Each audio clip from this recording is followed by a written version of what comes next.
Amados irmãos, bom dia, graça e paz para todos. É com bastante saudade que já tenho de vós que vos falo por este meio. Quero trazer aos irmãos uma palavra de meditação no texto de João capítulo 8, versículo 1 a 11. Mas antes de avançarmos, oremos. Senhor Deus e Pai, graças te damos rendendo-te glória e louvor e pedindo, Senhor, a tua direção e discernimento para entendermos a tua palavra. Queremos, bendito de Pai, glorificar-te e bendizer o teu nome, no nome santo e glorioso do Senhor Jesus. Vamos falar hoje deste texto que encontramos em João capítulo 8 e que nos diz que Jesus entretanto foi para o Monte das Oliveiras. De madrugada voltou novamente para o templo e todo o povo ia ter com ele e assentados ensinava. Os escribas e fariseus trouxeram à sua presença uma mulher surpreendida em adultério e, fazendo-a ficar de pé no meio de todos, disseram a Jesus: Mestre, esta mulher foi apanhada em flagrante adultério. E na lei nos mandou Moisés que tais mulheres sejam apedrejadas. Tu, pois, que dizes? Isto diziam eles, tentando-o para terem de que o acusar. Mas Jesus, inclinando-se, escrevia na terra com o dedo. Como insistissem na pergunta, Jesus se levantou e lhes disse: Aquele dentre vós que estiver sem pecado, seja o primeiro que lhe tire pedra. E tornando a inclinar-se, continuou a escrever no chão. Mas ouvindo eles esta resposta e acusados pela própria consciência, foram-se retirando um por um, a começar pelos mais velhos até aos últimos, ficando só Jesus e a mulher no meio onde estava. Erguendo-se Jesus e não vendo a ninguém mais além da mulher, perguntou-lhe: Mulher, onde estão aqueles teus acusadores? Ninguém te condenou? Respondeu ela: Ninguém, Senhor. Então lhe disse Jesus: Nem eu tampouco te condeno. Vai e não peques mais. Amados irmãos, começaremos a falar de duas condições para lidar com o pecado. Começo por dizer, se você quiser destruir a vida de alguém, se conhecer algum pecado acerca dessa pessoa, deve usar uma tática de guerra, principalmente na luta contra esse pecado. O pecado que ela praticou de facto, torne-o oculto, esconda-o. Torne-o omisso, como é desejo dela. Ou dito por outras palavras, não divulgue o pecado dessa pessoa, não conte a ninguém, nem sequer fale dele àquele que pode tratá-lo porque é Jesus. Porque aqueles que vivem no pecado escondem-no no seu coração. Não procuram a luz da palavra de Deus para compreenderem o propósito, nem perceberem o seu pecado. Esses vão continuar alegremente no erro e no pecado, que fatalmente os conduzirá à morte. E assim você terá destruído essa vida. E são conduzidos à morte porque esconderam o pecado no momento da queda e buscaram tranquilidade para os seus corações fora do Evangelho, sem jamais poderem obter a libertação, porque só Cristo liberta. Se você deseja ver alguém destruído pelo pecado, não traga esse pecado à luz do dia. Não o cochiche aos ouvidos de ninguém. Deixe que essa pessoa viva conforme é seu desejo. Mas se, porventura, de tornar conhecido esse pecado, não no sentido da intriga ou da chacota, entenda, se você trouxer à luz do dia esse pecado, dará possibilidade àquele que pode tratar os pecados de todos nós, que é Cristo. E ele certamente terá a oportunidade para restaurar o pecador. Sabemos também que nem todas as pessoas que trazem à luz do dia o pecado de alguém têm no seu coração o desejo da salvação dessas pessoas. No caso de João capítulo 8, versículo 11, vemos que há pessoas que procedem dessa maneira. Não querem o bem das outras pessoas. Neste texto nós iremos tirar algumas lições. Observamos a ação do pecado e as suas consequências. E a primeira lição é a visão de como o tribunal dos homens é bem mais rigoroso, mais injusto e cruel do que o tribunal de Deus. As lições seguintes mostram a condição do pecador, cujo pecado é tornado público. A crueldade dos acusadores, porque fazem-no com falta de pudor e sem amor. A terceira lição é a vitória sobre o poder do pecado, porquanto somos restaurados de numa vida perdoada por Cristo. João descreve em primeiro lugar, irmãos, que esta mulher seria casada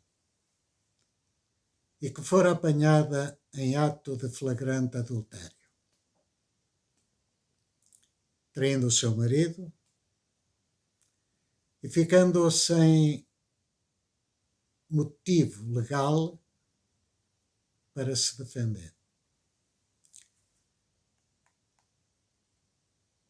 Porém, fora levada em humilhante desfile público até Jesus. Passearam-na pela cidade como um troféu. Um grupo de escribas e fariseus chegaram com ela junto de onde Jesus estava. A mulher foi colocada entre eles e Jesus, enquanto eles relatavam e tornavam público qual fora o seu pecado.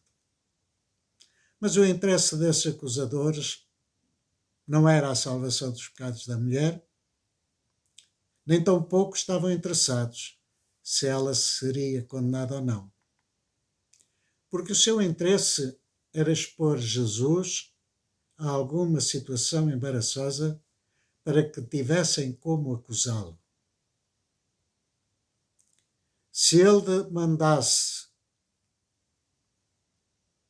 matá-la, eles teriam que acusá-lo junto do tribunal romano. Eles poderiam dizer que eles desrespeitavam a lei dos romanos e que ordenara a execução daquela mulher. Se ele não mandasse matar, eles diziam que ele estava a negar a fé na palavra que Deus dera ao povo, ou que Moisés, por meio de Deus, ou Deus por meio de Moisés, dera para o povo judeu. O caricato é que eles dirigiram-se a Jesus com ironia, chamando-o de mestre, quando, no fundo, para eles, Jesus não representava um mestre. Jesus representava para eles uma ameaça à sua condição de detentores da verdade e da religião oficial. Eles eram arrogantes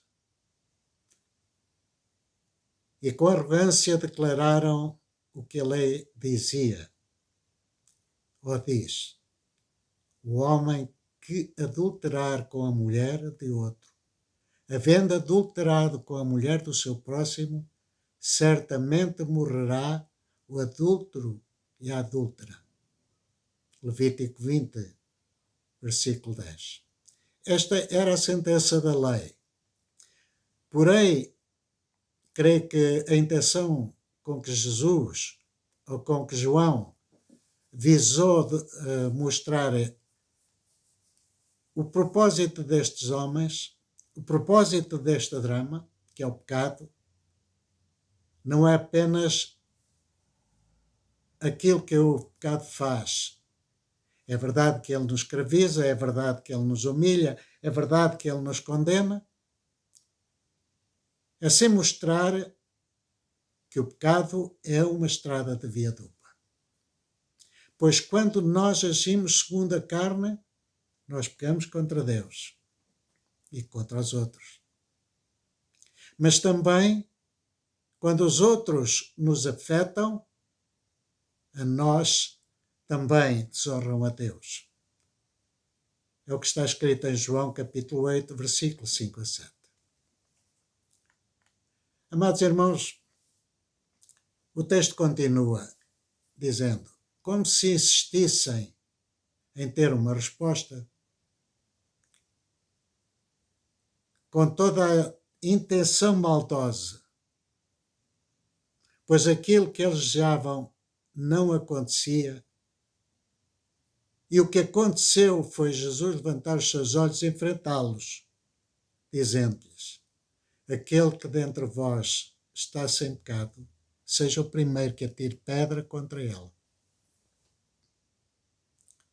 Jesus aqui concorda com a lei. Ele diz que atira pedra aquele que está sem pecado. E aqui os judeus, os escribas e fariseus ficaram desarmados. E ao dizer isto, Jesus mostra também respeito pela justiça dos homens. Porque se ele dissesse, matem-na, poderia ser acusado, como já disse, de infringir a lei romana. Perante esta resposta, eles caem em si e as suas consciências os acusam. E naquele exato momento eles foram julgados por o Senhor. Então, começando pelos mais velhos, saíram um a um, ficando apenas Jesus e a mulher que estava no meio. Por que é que eles saíram? Compreenderam que a lei de Deus a todos nos condena. E que ela é clara ao afirmar não há justo nenhum sequer. Então saíram porque sabiam que o nosso coração humano, é uma fábrica de pecados. Os esquemas tradicionais da religião que oprime foi desmantelada por Jesus. Vejam os irmãos, a forma como Jesus agiu com a pecadora. Versículos 10 a 11. Então Jesus se levantou de novo e disse à mulher: onde estão os teus acusadores? Nenhum deles te condenou? E ela respondeu: não, Senhor. E Jesus, dizendo-lhe: eu também não te condeno. Vai, não peques mais. Ele afirmava que não vinha condenar, não veio a este mundo para nos condenar, mas para nos salvar da condenação da lei que pesa sobre nós enquanto pecadores. João 3,16 e 17. O pecado daquela mulher era apenas um subterfúgio dos escribas e fariseus, pois se não fosse assim poderíamos perguntar: por que não levaram eles também o homem? Porque quanto a lei diz, o homem que pecar com mulher. Irmãos, se não nos arrependermos crendo nas promessas de Cristo, não obteremos perdão. Mas se nos arrependermos crendo nas promessas de Cristo, obteremos poder para não viver mais no pecado ou sob o pecado. Ele te diz: vai-te, não peques mais. Cristo e somente Cristo é a nossa única esperança quando a autossuficiência desaparece. Abre lugar à aceitação, à misericórdia e à fraternidade. Este é o desafio para as nossas comunidades e para nós próprios. Que confessemos ou que confessamos a nossa fé no Cristo ressurreto. Que Deus nos abençoe e nos ajude a não ser como os escribas e fariseus, hipócritas e maldizentes. Amém.